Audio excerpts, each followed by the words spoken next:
At the Select Board meeting on Tuesday, February 25th, the board decided not to take further steps on implementing a quiet zone at the intersections where the commuter rail crosses, a project the town has been looking into for years. The quiet zone would not allow the train to sound their horn at these crossings, except for emergency situations after supplemental safety measures are installed.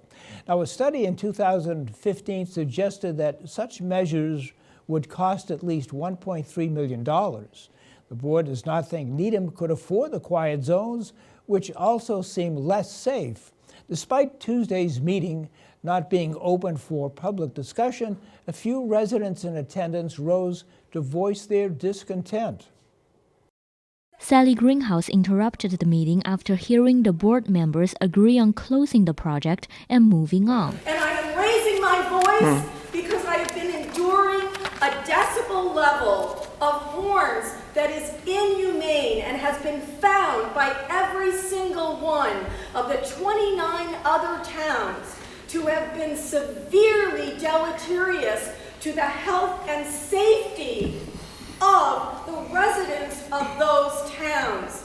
Hearing loss, tinnitus, from which I now suffer, and higher levels of anxiety, insomnia, people going to work exhausted, children being disturbed, mothers on edge. Select Board Chair John Bullion explained that the town is seeking other options to solve the problem. One of the things that we have charged our Transportation Committee to do is to take a look at alternative uses of the right-of-way as a way of, which is currently under study, as a way of reducing or eliminating the train horn as well as the idling.